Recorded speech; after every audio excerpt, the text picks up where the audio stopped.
श्री स्वामी समर्थ स्वामी महाराज तुमच्या सर्व चांगल्या इच्छा पूर्ण करो ही स्वामींच्या चरणी प्रार्थना करते आणि आजच्या व्हिडिओला सुरुवात करते। पण त्या अगोदर चॅनलवरती नवीन असाल तर सबस्क्राइब करा आणि शेजारील बेल आयकॉनलाही प्रेस करा, म्हणजे माझ्या सर्व नवीन व्हिडिओंचं नोटिफिकेशन तुम्हाला मिळेल आणि तुम्ही एक पण व्हिडिओ मिस करणार नाही।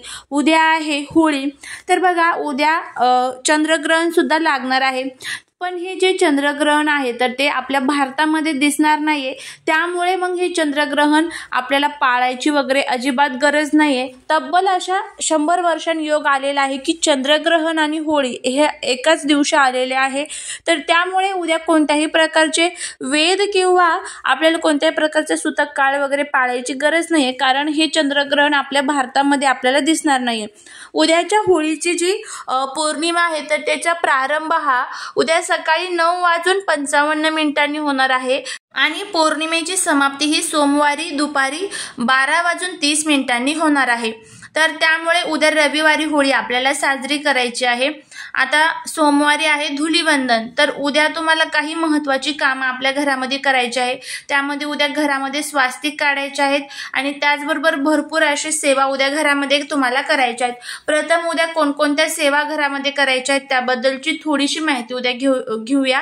तर बघा तुम्हाला काय करायचं आहे, उद्या फरशी पुसत असताना त्यामध्ये मीठ, हळद, गोमूत्र, खडे मीठ आणि त्यानंतर थोडंसं गंगाजल टाकून फरशी क्लीन करायची आहे।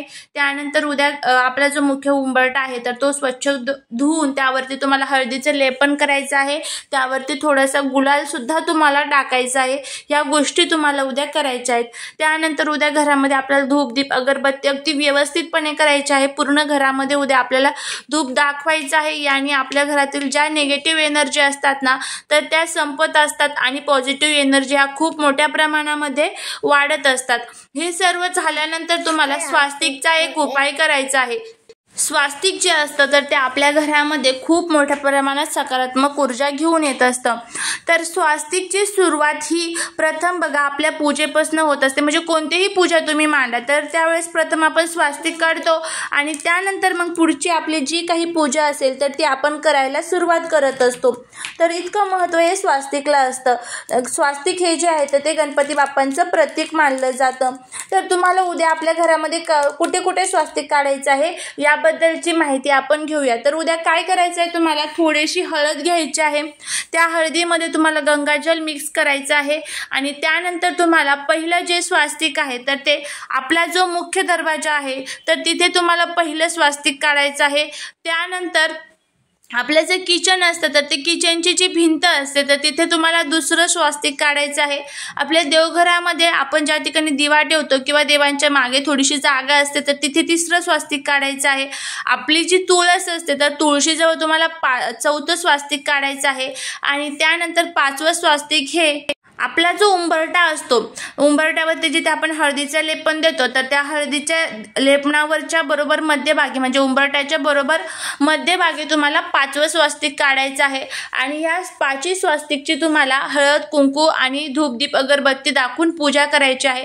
स्वास्तिक काढल्यानंतर मध्ये जे 4 डॉट असतात तर ते सुद्धा द्यायचे, कडेने ज्या 2-2 रेषा असतात तर त्या सुद्धा तुम्हाला द्यायच्या असतात। ते आपले लिमिटेशन्स असतात। तर नक्की तुम्ही हे जे 5 स्वास्तिक आहेत तर उद्या घरामध्ये काढायचे आहेत आणि त्या स्वास्तिकची पूजा करायची आहे। वर्षभर आपल्या घरामध्ये कशाचीच कमतरता राहत नाही, आयुष्यभर आपल्या घरामध्ये अखंड लक्ष्मी ही नांदत असते। घरातली जी काही दारिद्र्य, गरिबी, अडचणी, दोष, विघ्न, संकटे आहेत ना तर ते दूर होऊन माता लक्ष्मीची आणि भगवान विष्णूंची भरभरून कृपा ही आपल्यावरती होत असते। तर हा स्वास्तिकचा उपाय नक्की करून बघा, खूप छान आणि खूप प्रभावी उपाय, याचे खूप फायदे तुम्हाला बघायला मिळतील। घरातील सर्व दोष दूर होऊन माता लक्ष्मीची आणि भगवान विष्णूंची आपल्या घरावरती कृपा होईल।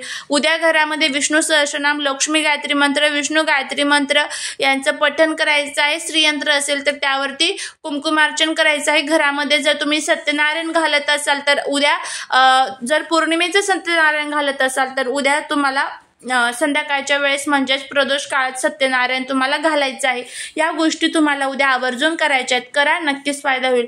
झालेली सेवा ही महाराजांच्या चरणी रुजू करते। व्हिडिओ जर आवडले तर लाईक, शेअर आणि सबस्क्राईब करा. तुमच्या फ्रेंड्स बरोबर, तुमच्या फॅमिली बरोबर सुद्धा हे व्हिडिओ शेअर करा, जेणेकरून त्यांना जर काही अडचणी असतील तर त्या अडचणीमधून त्यांची सुद्धा सुटका होईल आणि भगवान विष्णूंची आणि माता लक्ष्मीची भरभरून कृपा आपल्या घरावरती होईल. त्यांचा कृपा आशीर्वाद आपल्याला मिळेल. श्री स्वामी समर्थ.